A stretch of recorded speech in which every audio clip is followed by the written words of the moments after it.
Some baby animals are the size of a jelly bean when they're born, and others can survive even a day without a mother. Oh, and there are those that look nothing like the mother. One example is the baby harp seal. To be honest, the baby harp seal is one of the cutest animals in the entire world. It looks nothing like the mama harp seal though, which is huge and gray. The little ones are white as the snow, and they're covered in fur. For the first 10 days, the pup is completely reliant on the mother. She'll suckle the pup every day, and hopefully by the time the ice breaks, this baby harp seal will be big enough to fend on its own. Speaking of defending itself, the white fur is a defense mechanism. You see, because the pup can neither run nor swim, it has no chance of escaping predators. Its color helps it blend in with the environment, so predators can't see it in this snowy wasteland. The following 10 days are crucial. The baby harp seal has to learn to swim because, in less than 2 weeks, the mother will rarely see her baby again as she joins the males for the next mating season. Fun fact, a mother harp seal finds its baby by giving it little nose kisses. Now tell us if that's not the cutest thing you've ever heard. The next animal, the baby kangaroo, is incredibly small. They're the size of a jelly bean, so how do they survive in the harsh outside world? Well, after this small, hairless, and pink kangaroo is born, it'll instinctively climb the fur of its mother, gripping it with its tiny arms. You see, the baby kangaroo is blind, so the journey to the pouch is a marvel of nature. Once inside, the small kangaroo will latch onto one of the 4 nipples. It'll stay latched on for several months until it grows enough to venture out in the wild on its own. Even once it's out of the pouch, the kangaroo will nurture and suckle for another 6 months before it's fully independent. This is a baby otter. If you thought the kangaroo and harp seals were cute, wait till you see this little guy. The mother of a baby otter will give birth in the den, but some of them like to give birth in the water. Whatever the case, the baby otter will stay with its mother and suckle until they're about a year old.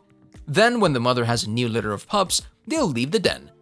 Now, you might notice that they're very slow on land, but once they get into the water, the otters are extremely fast swimmers. Finally, they'll wait until they're 5 years old before they breed their own babies. Up next is the baby octopus. These baby octopuses are so cute, they should be illegal. Their life begins when the mother octopus lays the fertilized eggs in the water, suspended upside down. Then she'll spend the rest of her days staying next to the eggs and spraying jets of water at them. This does 2 things. Number 1, it oxygenates the eggs, and number 2, keeps the mother close to her unhatched babies, which will allow her to protect them should threats arise. After a while, the baby octopus starts to hatch one by one. As soon as they're out of the egg pouch, they're all alone. Some of them hunt for food, others look for shelter, but whatever the case, they're all looking to survive. Fun fact, the color-changing cells of the baby octopuses develop in the egg sac, and if you get close enough, you can see their skin changing color while still inside the egg. Now let's check out these baby snakes. We never thought we would say this about snakes, but these things are super cute. Depending on the species of snake, there are different ways the babies are born. Some of them lay their eggs and tend to them, others develop their eggs inside their bodies and give birth to live young. For the mothers that lay eggs, we should tell you that not all mothers stay with the clutch. Sometimes they'll leave and never return again. Unlike chicken eggs, the shell of a snake's egg is soft and leathery. As soon as the baby snakes are hatched, they're left on their own.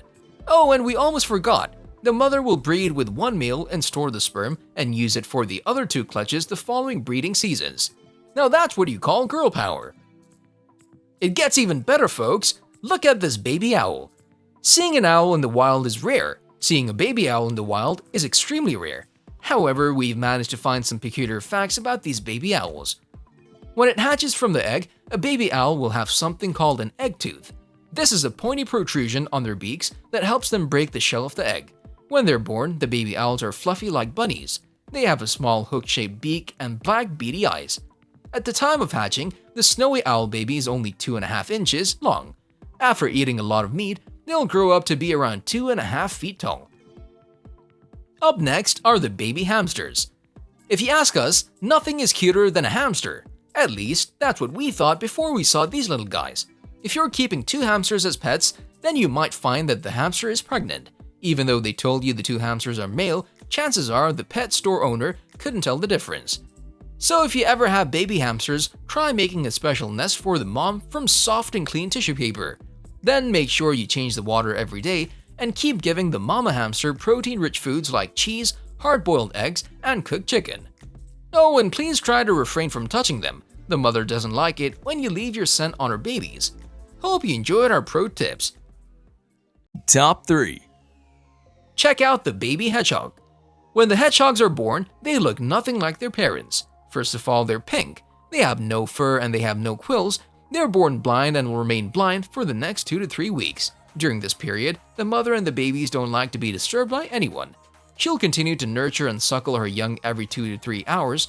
Unfortunately, if the mother gives birth to a large litter, one hedgehog might become the run and the others will keep kicking it out. But in about 3 weeks, the young will start teething and the mother will want them to wean. These are stingray babies. The stingray is one of the most dangerous marine animals in the world. It has a spear-like bone hiding in its tail and is filled with bacteria. Actually, it was an adult stingray that took the crocodile hunter's life. But even though the adults may look scary, the babies are the cutest thing you've ever seen. The mother is ovoviviparous, which means she keeps the eggs inside her uterus. The babies will feed on the egg yolk and after hatching, they'll feed on the mother's uterine fluid.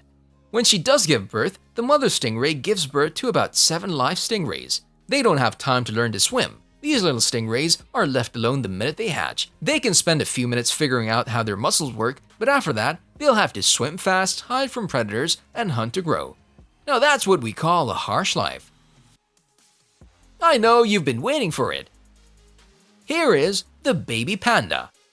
When it comes to baby pandas, they're probably some of the cutest animals on the planet. However, unlike the mama panda, which is pretty big, when the baby is born, it weighs a measly 3.3 ounces.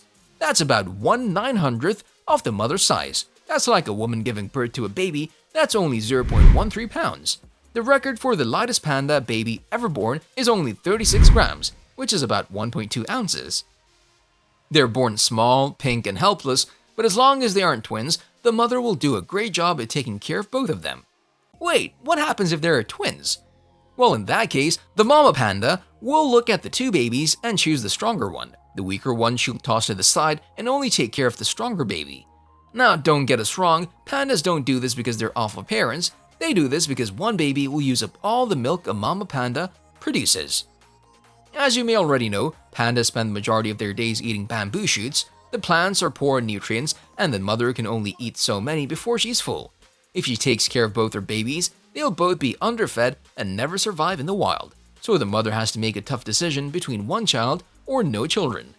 Luckily, the pandas that are kept in zoos are safe. The zookeepers will take the weaker baby pandas and feed them, defecate them, and even hug them. While they're young and eventually, they'll grow up to be just as healthy as their twin siblings. YouTube thinks that you should watch this video next.